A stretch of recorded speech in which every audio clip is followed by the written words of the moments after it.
Good morning dear students, I hope you all are doing good. Vaccines के लिए जो eligible हैं वो वैक्सीन्स ले ले बेटा कोरोना की। चलिए शुरू करते हैं चैप्टर। ये सब हम बेटा पहले से क्लास में ऑफलाइन क्लास में डिस्कस कर चुके हैं। मैं ये सब आपको एक्सप्लेन कर चुकी हूँ। एक बार एक ब्रीफ रिव्यू दे देती हूँ। अच्छा, मैं उम्मीद करती हूँ कि आप लोगों ने मेरा कल वाला वीडियो देख लिया होगा, उसमें मैंने क्रॉसिंग सिखाई है। 2 मैंने क्लास में भी बताया था, लेकिन एक बार फिर से आपको रिवाइज करने के लिए वो वीडियो कल डाला गया था and I hope you people have watched it. Copy में भी आप लोगों ने नोट करना है जो भी मैं बता रही हूँ, ठीक है। एक्स्ट्रा नोट्स आप बनाएंगे बुक्स को कंसल्ट करते हुए। 1 मिनट रुकिएगा, शोर ज़्यादा हो रहा है भाई, थोड़ा साइलेंस रखो।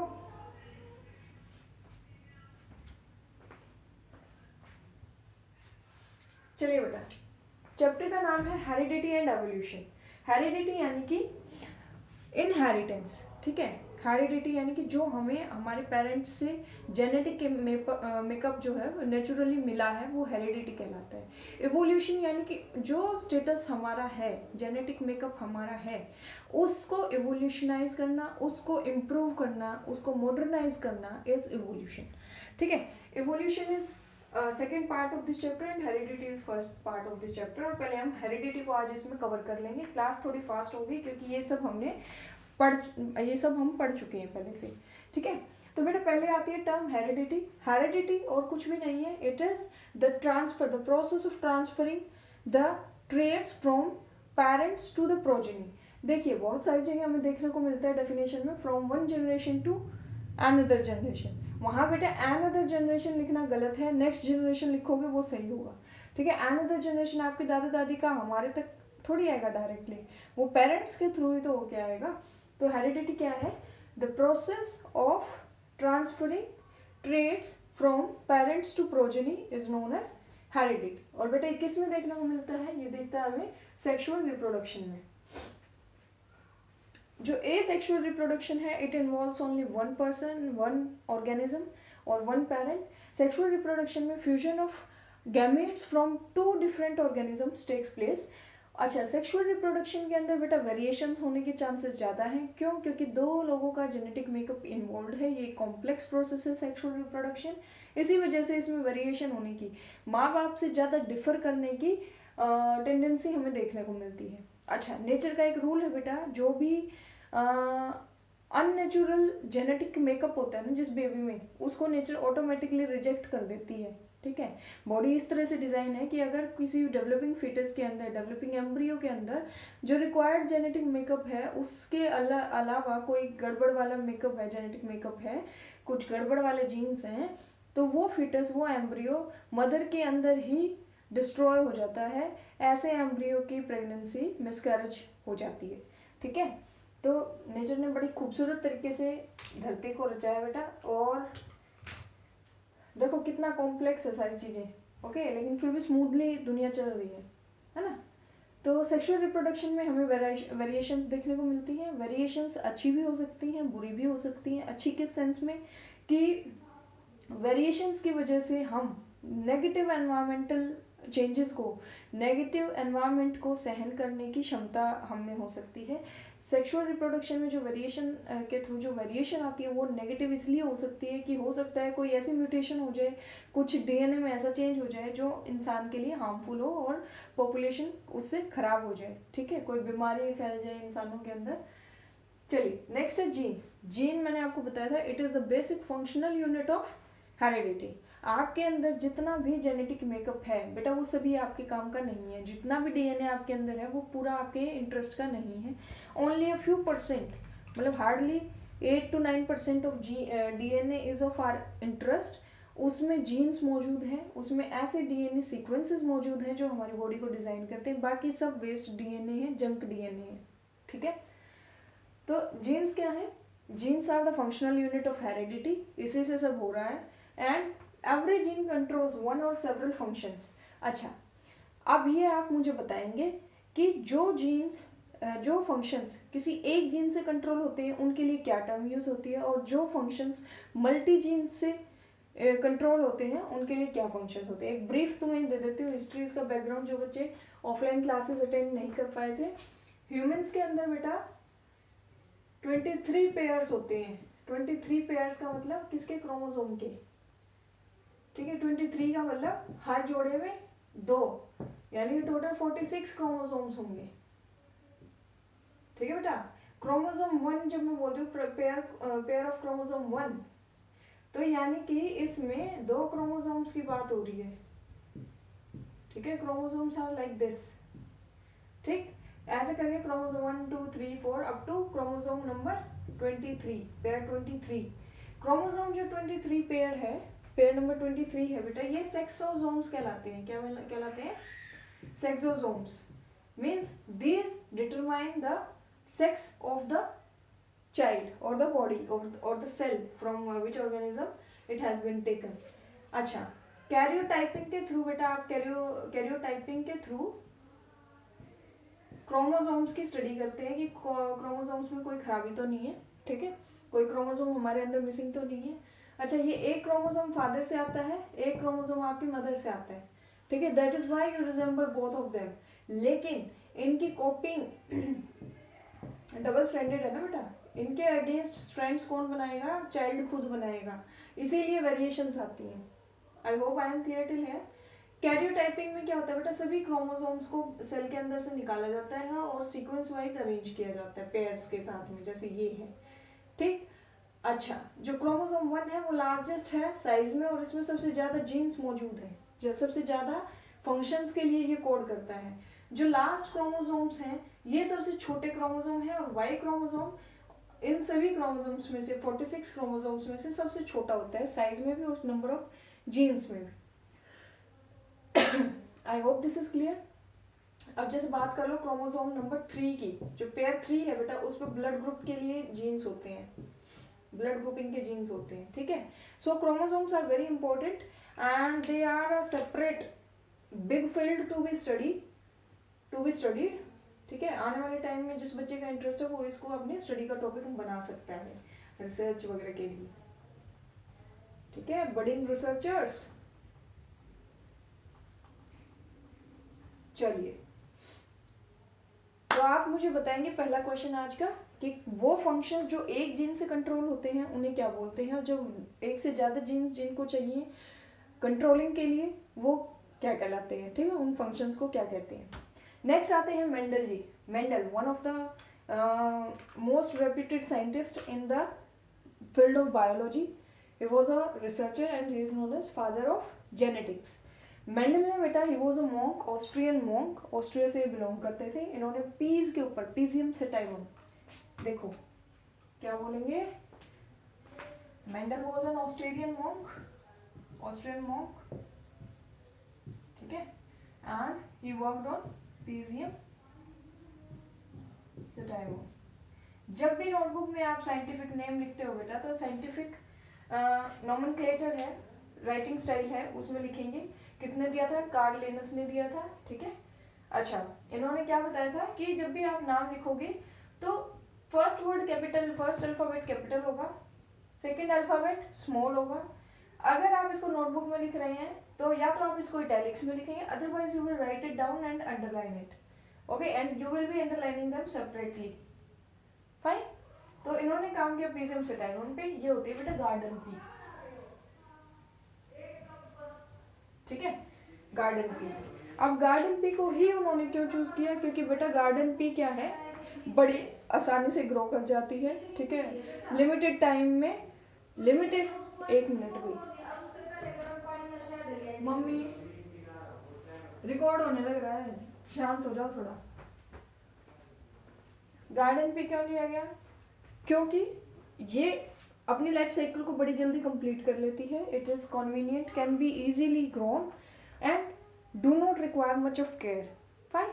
तो गार्डन पी, और एक ही टाइम पे आपको मल्टीपल सीड्स मिल जाते हैं नेक्स्ट जनरेशन को शुरू करने के लिए, तो इसीलिए इन्होंने गार्डन पी पे काम किया। और इन्होंने उसको स्टडी करते हुए बेटा 3 लॉज दिए, law of dominance, law of segregation and law of independent assortment. अच्छा, जब हम मेंडल के काम को पढ़ते हैं तो बेटा pure tall plant, pure dwarf plant, ये इस तरह के टर्म्स आपको देखने को मिलते हैं। तो प्योर का मतलब होता है बेटा वाइल्ड, ठीक है, यानी कि जो कि होमोजाइगस कंडीशन में मौजूद है, जिसमें ट्रेट्स होमोजाइगस ट्रेट्स या अलील्स हैं, ठीक है।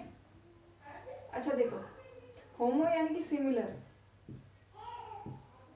यानी जाइगस यानी कि जो भी उसका मेकअप है वो सिमिलर है क्रोमोसोम्स का। कोई भी जीन है या कोई भी ट्रेट है बेटा, ट्रेट होता है कैरेक्टरिस्टिक, इसके वैरायटीज को क्या बोलते हैं, अलील, ठीक है। A gene can have multiple varieties which is known as allele. For example में हाइट एक कैरेक्टरिस्टिक है या ट्रेट है, इसको अगर मैं स्टडी करती हूँ तो मेरे पास दो अलील है, एक है टॉलनेस के लिए और दूसरा है क्या, शॉर्टनेस। सस्ती इंग्लिश पढ़ते हो बेटा आप लोग, शॉर्टनेस नहीं होता, ड्वार्फ होता है, ड्वार्फ। क्या होगा, ड्वार्फ, DWARF, ठीक है। टॉलनेस और ड्वार्फ ये दो अलील्स हैं जीन या ट्रेट हाइट के, ठीक है, यानी कि ये दो वैरायटीज हैं इसकी। टॉलनेस को बेटा, टॉल जो है ना ये डोमिनेंट ट्रेट है, ये डोमिनेंट अलील है, कैपिटल T से हम इसको डिनोट करते हैं। अगर ड्वार्फ डोमिनेंट होता तो हम इसको कैपिटल D से डिनोट करते और इसको स्मॉल d से डिनोट करते। लेकिन मेरे प्यारे प्यारे बच्चों, हकीकत को कौन झुठला सकता है। Tallness is the dominant trait, so we use capital T for this and we use small t for dwarfness, छोटे हाइट के लिए, ठीक है बेटा। इतना हुआ, होमोजाइगस बता दिया मैंने। हाँ, होमोजाइगस का मतलब है सिमिलर अलील्स होंगे, तो ये दो अलील्स हैं। अगर मैं बोलती हूँ a plant is homozygous tall, homozygous tall यानी कि उसमें जो सिमिलर अलील्स होंगे, तो बेटा टॉल के लिए क्या था, T, कैपिटल T, होमो यानी कि सिमिलर, तो कैपिटल T, ठीक है। इसको होमोजाइगस कंडीशन बोलते हैं। अच्छा, फिर मैं बोलती हूँ हेट्रोजाइगस टॉल। हेट्रो यानी कि बेटा डिफरेंट यानी कि दो अलील्स दोनों आएंगे, ठीक है।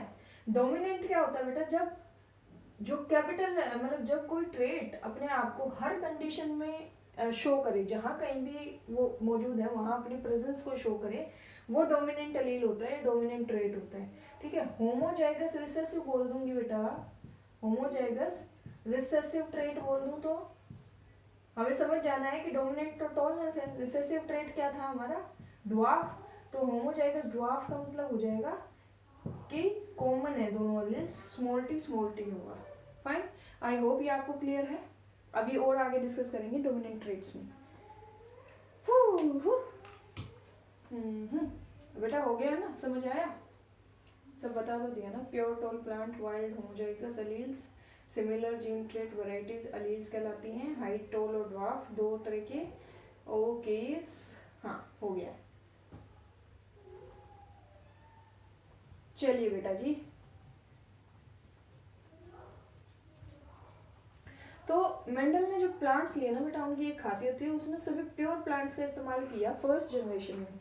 जो पेरेंट्स थे ना, उसके लिए उसने प्योर प्लांट्स का इस्तेमाल किया, और उन सभी को स्टडी करते हुए उन्होंने ये 3 लॉज दिए। पहला है लॉ ऑफ डोमिनेंस, जो कि ये बोलता है कि जो डोमिनेंट जो आपके पास ट्रेट है, उसका एक अलील दूसरे अलील को हमेशा ओवरकम करेगा, ओवरराइड कर जाएगा, यानी कि अपनी प्रेजेंस को हर कंडीशन में शो करेगा जहाँ भी वो मौजूद है जीन में, ठीक है। फिर है लॉ ऑफ सेग्रीगेशन, इसका मतलब ये है कि दो अलील्स जो है बेटा वो कभी भी मिक्स होके गैमेट फॉर्मेशन के टाइम पे गैमेट के अंदर नहीं जाते हैं। यानी कि अगर मान लो क्रोमोसोम, ये कलर मुझे अच्छा नहीं लगता है, मान लो क्रोमोसोम 6 है, उस पे है हाइट का अलील, और मेरे पास हाइट के लिए अलील्स हैं ये, ठीक है।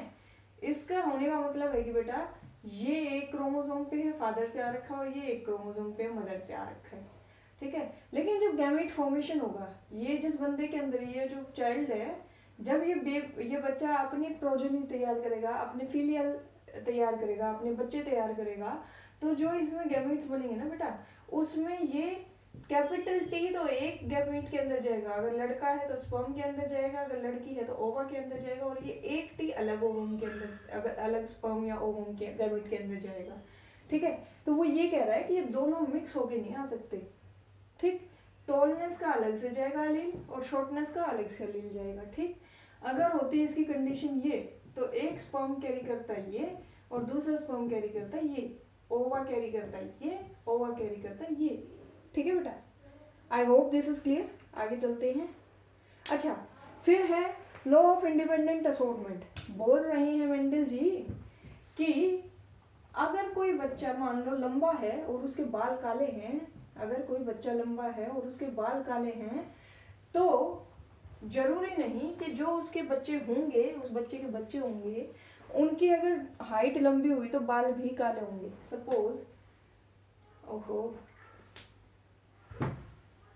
सपोज फादर है, फादर में ब्लैक कलर के हेयर हैं और हाइट है टॉल। ठीक है बेटा। मदर है, मदर में हेयर है, कैसे ग्रे कर लें, बूढ़ी मम्मी है। ठीक है, और हाइट है शॉर्ट। तो अगर इनके बच्चे जो बनेंगे, जो इनकी जनरेशन तैयार होगी, अगर उसमें ब्लैक हेयर हैं तो जरूरी नहीं कि टॉलनेस का ही करेक्टर जाएगा, वो मदर की शॉर्टनेस के साथ भी जा सकता है। ठीक है, अगर बच्चे के हेयर ग्रे हैं तो जरूरी नहीं कि वो हाइट में छोटा ही होगा, it can contain tall height also. क्यों? क्योंकि बेटा सारा का सारा गैमीट फॉर्मेशन के टाइम पे सारी कॉम्बिनेशंस दोबारा से होती हैं और ये दोनों एक दूसरे के साथ लिंक होके जाने जरूरी नहीं होते हैं। ठीक है, इसीलिए ये बोला जाता है कि आपके ट्रेड्स जो हैं वो वेरी करते हैं आपके पेरेंट्स के कैरेक्टरिस्टिक्स से। लेकिन ठीक है, लेकिन जो मेंडल जी ने बोला ना, उसके ये लास्ट के 2 पॉइंट्स बेटा ये फेल कर गए जब आगे इन पे एक्सपेरिमेंट्स हुए। ठीक है, यहाँ जो इंडिपेंडेंट असॉर्टमेंट की बात आती है, यहाँ बेटा एक नया टॉपिक आप पढ़ोगे अगर 12th में आते हो मेरे पास, यानी कि बायो में, लिंकेज एंड रिकॉम्बिनेशन का। यानी कि कुछ ट्रेड्स हैं ऐसे जो इकट्ठे किसी ऑर्गेनिज्म के अंदर देखने को मिलते हैं। यानी कि अगर आईज ब्लू हैं तो हेयर ब्राउन देखने को मिलेंगी, अगर हाइट लंबी है तो हेयर ब्लैक देखने को मिलेंगे, अगर आप फेयर हो, गोरे हो, तो आपकी आईज ब्लू हो सकती हैं, ब्राउन हो सकती हैं, हेजल हो सकती हैं। अगर आप डार्क स्किन्ड हो तो चांसेस हैं आपकी आईज ब्राउन होंगी या ब्लैक होंगी। ठीक है, तो लिंकेज एंड रिकॉम्बिनेशन एक कॉन्सेप्ट उभर के आया जब इस पे फर्दर काम किया गया। इसी तरह लॉ ऑफ सेग्रीगेशन में इसने बोला था कि अगर टॉलनेस है ट्रेट किसी के अंदर एलील, तो किसी प्लांट के अंदर अगर टॉलनेस कैपिटल टी है और स्मॉल टी है तो उनके बीच की कोई पोजीशन नहीं हो सकती। देखो टॉलनेस से समझ नहीं आएगा, मैं तुम्हें कलर से ही बताती हूँ। स्नैपड्रैगन फ्लैग था शायद, चाइना रोज था, हाँ चाइना रोज का एक्सपेरिमेंट किया गया था। उसमें रेड एंड वाइट ये 2 कलर्स थे बेटा। यानी कि अगर ट्रेड्स की, अलील्स की मिक्सिंग नहीं होती, अलील्स एज इट इज अगली जनरेशन में जाते हैं, तो सिर्फ और सिर्फ रेड और वाइट फ्लावर्स ही में देखने को मिलने चाहिए। मानते हो इस बात को? लेकिन उस एक्सपेरिमेंट में क्या देखा गया कि बीच में पिंक फ्लावर्स भी आ रहे हैं, यानी कि there was mixing of red and white. तो यहां से कॉन्सेप्ट्स निकल के आए, इनकम्प्लीट डोमिनेंस का। ठीक है, इनकम्प्लीट डोमिनेंस, मल्टीपल एलील, इस तरह के कॉन्सेप्ट्स निकल के आए। मल्टीपल एलील में जैसे कि आपका ब्लड ग्रुप है बेटा, कि सिर्फ 2 एलील्स नहीं होंगे किसी उसमें ट्रेट में। जैसे हमारे ब्लड ग्रुप में कितने एलील्स हैं? IA, IB, IO। ठीक है ना, ये I स्मॉल में आना था, IA, IB एंड IO। ठीक है बेटा जी, मल्टीपल एलील्स, इनकम्प्लीट डोमिनेंस, इस तरह के कॉन्सेप्ट्स उभर के हैं। अब बात करते हैं डोमिनेंट ट्रेट क्या है। डोमिनेंट ट्रेट वो ट्रेट है जो अपने आप को एक्सप्रेस करे हर कॉम्बिनेशन में, हर पॉसिबिलिटी में। ठीक है, रिसेसिव ट्रेट वो है जो अपने आप को एक्सप्रेस ना कर पाए डोमिनेंट ट्रेट की प्रेजेंस में। दूसरी डेफिनेशन क्या दे सकते हो कि रिसेसिव ट्रेट वो है जो अपने आप को एक्सप्रेस कर पाता है सिर्फ और सिर्फ होमोजाइगस कंडीशन में, यानी कि इसको अपने ही जैसा दूसरा एलील चाहिएगा तब ये अपने आप को शो कर पाएगा। फिर बात आती है बेटा मोनो हाइब्रिड क्रॉस की। जब हम किसी एक कैरेक्टर को लेके क्रॉसिंग करवाते हैं तो जो रेशियो आता है F2 जनरेशन पे उसको बोलते हैं मोनो हाइब्रिड क्रॉस, और जब सिर्फ एक कैरेक्टर को लेके क्रॉसिंग करवाई जाए, स्टडी की जाए, तो उसको बोलते हैं मोनो हाइब्रिड क्रॉसिंग। ठीक है, जैसे capital T crossed with small T homozygous toll crossed with homozygous dwarf. तो यहाँ सिर्फ और सिर्फ मैंने एक कैरेक्टर को स्टडी किया, दैट इज हाइट। ठीक है, तो बेटा हाइट को स्टडी करेंगे, it will be considered in mono hybrid cross. जब किन्हीं दो कैरेक्टर्स को हम स्टडी करते हैं एक क्रॉस में, तो वो कहलाता है डाई हाइब्रिड क्रॉस, यानी कि two characters will be studied in dihybrid cross. Ruhi बेटा गिरेगा, हाँ चलो आप बाहर जाओ बेटा। वेट अ मिनट प्लीज, रुको।